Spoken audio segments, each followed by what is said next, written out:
this particular passage of scripture, 1 Chronicles 21, verse 1 to 4. Again, we're seeing behind the scenes what takes place. So, when we look at the news and we see things going on in the world, we see what's transpiring in this world. But before anything takes place in this world, it is always influenced by the world alongside it, which is the spirit realm. The spirit realm governs this realm. This realm thinks they govern themselves, but they don't. We're all subjected to the rulership of the spirit realm. Scripture says, now Satan stood up against Israel and moved David to number Israel.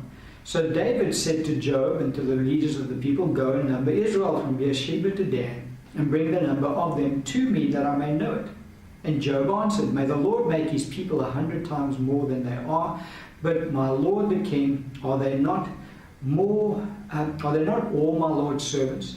Why then does my Lord require this thing? Why should he be a cause of guilt in Israel? Nevertheless, the king's word prevailed against Joab. Therefore Joab departed and went throughout all Israel and came to Jerusalem. And so here we see David sinning against God, because he tells Joab and his elders, I want a census taken. Now there was a scriptural way that could be done. In the law of Moses had prescribed how it should be done. There should have been then a tax of half a shekel, I think it was, given over to the temple, and that would have been fine. Then there would have been no judgment. David doesn't go that route. He just wants the number. There's no tax involved. And so the elders say to David, this is a bad idea. If we go ahead and do this, we're going to get into trouble with God, because we're doing things that we shouldn't be doing. David's will prevails. The scripture says the king's word prevailed against Joab, and obviously his elders. Now, ultimately, who's influencing David to make that decision? Satan, because the scripture says, now Satan stood up against Israel and moved David to number Israel. So Satan influences David to do something that is contrary to God's law, and thus will bring a curse upon Israel. So we see in behind the scenes who's doing the influencing. But we can go even further back behind the scenes of the same account to show us just how God is the one who's actually manipulating things according to the counsel of his will. Manipulation, not the right word, but it kind of gives us the point. 2 Samuel 24 verse 1 says, again the anger of the Lord was aroused against Israel, and he moved David against them to say, go number Israel and Judah. So if we read Samuel's account, it looks like God moved David to do this. But if we read 2 Chronicles account, we see that it was in fact Satan who moved David to do this. So how do we get this thing worked out? Well, it starts out, and the anger of the Lord was aroused against Israel. Israel had done something to get God angry. God now wanted to judge Israel. So God now decides, okay, what I'm going to do is I'm going to move David to number Israel so that I can then judge Israel. Because if you go read the account, there was a judgment. David was given 3 choices. He said you could either have pestilence or a plague breakout for 3 days, or you can have war with your enemies and they'll put you on the run for 3 months, or you can have 3 years of famine. David goes the short-term route and he chooses the 3 days as the punishment. And so God wanted to judge Israel. So what God does is he brings Satan into his court again. He says, all right, this is what I want you to do. I want you to go move my servant David to number Israel. Satan's only too pleased to oblige. He goes and he influences David to number Israel. David does that. Everybody says it's a bad idea. David still says, no, we're going to go ahead and do this. And as a result, God is now able to judge Israel. And so we see just how it all works. It starts with God. God is the one who wants things done. And so he uses Satan as an agent, and Satan uses men as an agent, because Satan in this case used David. David then told the guys what he wanted done. David thought he was acting according to his own free will. In fact, David changed. He was pretty much an innocent party kind of in this whole thing, because when God starts to judge, David said, wait a minute, why are you judging the people? I'm the guy who sinned. You should be judging me. But that's not how God saw things. God wanted to judge Israel, and so this is how he brought it about. But again, it just gives us a bit of an insight to behind the scenes as to the fact that God is actually fully in control in this life. He has complete control. But he never overrides the free will of man. David made his own choice. Influenced, definitely, but he still made his own choice. And so that's how God influences. Now Satan also, so that's how Satan influences the world. Satan also tries to influence believers. He'll try, luck is not the right word, but he will try and influence believers because he knows if he can get his way with believers, he can do some damage to the body of Christ. The scripture says in Colossians 1:13, I kind of mentioned it already, he has delivered us, talking about God our Father, from the power of darkness and conveyed us into the kingdom of the Son of his love, talking about our Lord Jesus Christ. And so all believers are no longer under the sway of the wicked one, for we have been taken out of his kingdom and we've been placed into the kingdom of our Lord Jesus. So Satan has no sway over us. He has no authority over us. He actually cannot influence us unless we let him. And so that's the key. Ephesians 4:26-27 says, be angry and do not sin. Do not let the sun go down on your wrath, nor give place to the devil. And so the Christian is able to give place to the devil in their lives. How? By committing sin. So what Satan does to believers is he tempts them to commit sin, because he knows if he can get them to sin, he then has place in their lives. If they stay away from sin, he has no resource. He cannot gain access to their lives. Our Lord said when he was on the earth, he said, the ruler of this world is coming and he has no place in me. Why? Jesus never committed any sin. And so Christians should stay away from sin, because as we do, so Satan cannot influence our decisions. He can only influence our decisions once we commit sin. So he can place the temptation before the believer to commit sin.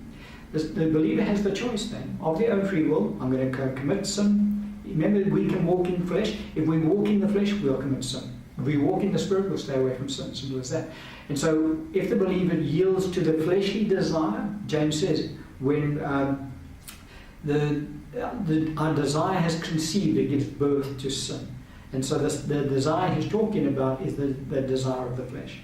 And so that's what Satan does. He places the temptation before the saint to try and get them to commit sin. And because he knows, if you can get them there, well, now I've got him. He's in sin, he's now in my domain, I can now influence his will. Now when the believer lands up there, this is what happens. 2 Timothy, verse 2, 24-26. Scripture says, and a servant of the Lord must not quarrel, but be gentle to all, able to teach, patient, in humility, correcting those who are in opposition, if God perhaps will grant them repentance, so that they may know the truth and that they may come to their senses and escape the snare of the devil, having been taken captive by him to do his will. And so this is a picture of ministers of the gospel. If you read the context of this passage of scripture, it is talking about two ministers of the gospel who had begun to proclaim false doctrine. Now, as a result, they had stepped off into sin. And the Apostle Paul tells us that they have been taken, they've been ensnared by the devil, having been taken captive by him to do his will. So what is the will of Satan in this instance? It is that these guys would continue to proclaim this false doctrine to the church, because Satan's only too keen to have false doctrine taught to the church. Now, these two individuals had become ensnared by Satan and been taken captive by him to do his will. How? Because they had stepped off into sin. And so they had given the place to the devil in their lives. And so that's how Satan influences the lives of believers. He can only do that if they give in to sin. When they do, now they've given him legal right to influence their world. And they then become subjected to his will, and he manipulates them in which the area that he wants them to go down in. And so that gives us some idea as to how Satan tries to get access to the will of the believer. He can only do that if the believer gives into sin. Once the believer gives into sin, well, now the believer is not subject to his will, but has been taken captive by him. And Satan has a greater liberty to influence the will of that believer. That's why these people, the scripture says, it's God who has to grant them repentance so that they can get out of this thing. and get back into fellowship with God. So they need to repent of the sin that they've been committing. And then lastly, what we're going to look at today's teaching is the fact that as God influences our will, so man is also able to influence the will of God. That's something that we can do. And we'll look at some scripture along that line. Scripture in Isaiah chapter 1 verse 18 says, "Come now," this is God speaking, "and let us reason together, says the Lord. Though your sins are like scarlet, they shall be as white as snow. Though they are red like crimson, they shall be as wool." And so it's not a case of we don't, God's just influencing our will all the time and we have no input. We certainly do have input as well. That's why God says, come, let's reason together. I'll tell you my point of view. You can tell me your point of view. I'm willing to listen. And if it's a reasonable point of view, well, then we can talk about the thing. So let's look at it again. It always helps to look at examples around these things because it just illustrates the point to us more clearly. So we go and we have a look at Hezekiah. It's a famous example, but it's a very valid point around this issue. Isaiah chapter 38, verse 1 to 5. The scripture says, "In those days Hezekiah was sick and near death. And Isaiah the prophet, the son of Amos, went to him and said to him, Thus says the Lord, set your house in order, for you shall die and not live. Then Hezekiah turned his face toward the wall and prayed to the Lord and said, Remember now, O Lord, I pray, how I have walked before you in truth and with a loyal heart, and have done what is good in your sight. And Hezekiah wept bitterly. And the word of the Lord came to Isaiah, saying, Go and tell Hezekiah, Thus says the Lord, the God of David your father, I have heard your prayer, I have seen your tears. Surely I will add to your days 15 years. So it's a very clear example of what transpired here. Hezekiah gets sick, and God says to Isaiah, Go tell him he's going to die. Tell him to get his house in order because it's my will that he die at this time. Hezekiah was not very keen on dying at that time. I don't know why, but he says, he says to God, I've served you. I've done the best that I know how to do. I actually don't want to die now. And he's quite, the Bible says he wept bitterly. He just didn't want to die right then. And so what God said, God listens to that. God says to Isaiah, okay, go back and tell him, I've heard him. He can have another 15 years. So there's the reasoning that had taken place. God had made his will known to Hezekiah. Hezekiah didn't quite agree with God's will. And so Hezekiah, kind of asked God, can we do something about this? God says, okay, I'll give you another 15 years. And it was exactly 15 years later that Hezekiah died. So there's this reasoning together that takes place. God is not averse to changing his mind on certain issues, obviously not on everything, but that's exactly what transpired here. God had made his will known, Hezekiah made his will known, God changed his will to line up with Hezekiah's. To the point, obviously, he only gave him 15 years, he didn't say, I'll let you live for eternity. No, he just gave him another 15 years. But the point is that God changed his mind. Acts 27 to 21 to 24 is another account of where God changed his mind based on man's intervention, reasoning together with the Lord. Scripture says, But after long abstinence from food, then Paul stood in the midst of them and said, Men, you should have listened to me, and not have sailed from Crete and incurred this disaster and loss. And now I urge you to take heart, for there will be no loss of life among you, but only of the ship. For there stood by me this night an angel of the Lord, to whom I belong and whom I serve, saying, Do not be afraid, Paul, you must be brought before Caesar, and indeed God has granted you all those who sail with you. Go read the context of what transpired in this account. Paul advised the guys not to go sailing at that time. He said, guys, if you go out, I perceive in my spirit that you guys are going to lose your ship and you're going to lose your lives. They are the experts, they know what they're doing, they disregard Paul's counsel, which was obviously the counsel of the Lord, and they go out and they go sailing. And what happens? They hit the storm. And it's at that point that they then give up all hope. They're going to lose the ship and they're going to lose their lives. Paul has been interceding to God on their behalf ever since they decided to rebel against God. Because God had made it very clear to Paul, guys, Paul, if you go out, they're going to lose their ship and they're going to lose their lives. So Paul knows the will of God. God's made his will known. He tries to warn the guys, don't go. They don't listen, they go. Paul then intercedes to God on their behalf. And Paul gets half of it right, because what the scripture says is that the angel says, God has indeed granted you those who sail with you. So Paul had been saying, Lord, can you not spare their lives? I know that they're being rebellious against your counsel, but nevertheless, please spare their lives. God relents on their lives. He says to Paul, okay, I'm giving you their lives. They didn't lose their lives, but God says, but they're going to lose their ship. There has to be some kind of penalty here, because I gave them counsel not to go. They rebelled, they've gone, there's going to be a loss. And the loss was the ship. And you've got to read the account, they did lose their ship with all the cargo. But they kept their lives. Now why was that? Because Paul interceded on their behalf. And God changed his mind. He said, okay, I'll give you their lives. And so that's what transpired. So we can see that God is not averse to changing his will to agree with what we want. It was Paul. No, they weren't asking God to, I suppose they were. They were kind of crying out to God as well. But it was really Paul that God listened to, not them, because they had rebelled against God right from the start. So God wasn't really going to listen to them. But he did listen to his apostle. And so that's something we can pick up from that account. But God says, come let us reason together. So not always when we want to influence the will of God is God going to change his mind. He's not averse to doing that, but there's going to be times where he's going to say, so, no, I'm not going to change my mind, we're just going to go with my thing on this. Let's read the account in Deuteronomy 3:23-26 says, then I pleaded, this is Moses talking about his encounter with the Lord around this type of an issue.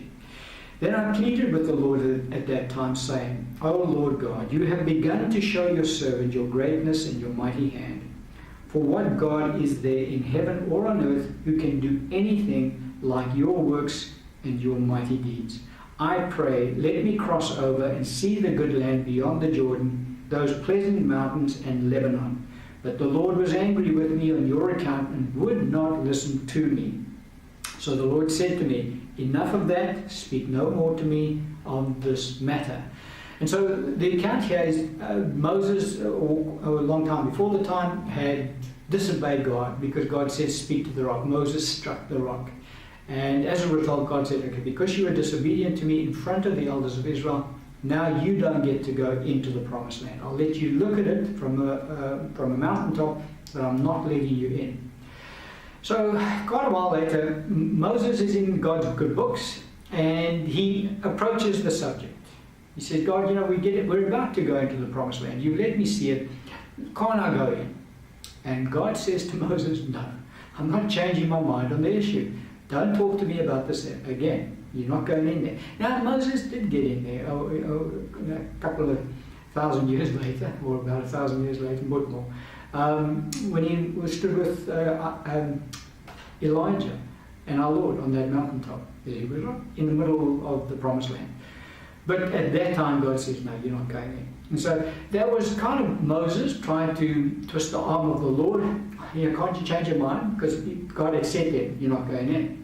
And so he says, we're that close, can't I go in? And God says, no, and I don't want you to bring this matter up again. And so in this instance here, God says, no, we're going with my decision on this one, Moses, so let's drop the subject. And so the point is that we can, from time to time, depending on the situation, change the mind of God. God is not averse to changing his will to line up with our will up to a point. And we need to realize that because it's a relationship that we have with God. And Moses had that relationship, Paul had that relationship, Hezekiah kind of had that relationship as well. And we certainly, as sons and daughters of God, have that relationship. And we should exercise that ability to converse with God and talk to him about things and see what he has to say. Come, let us reason together, says the Lord. And that's as far as we want to go on the subject of the will of man.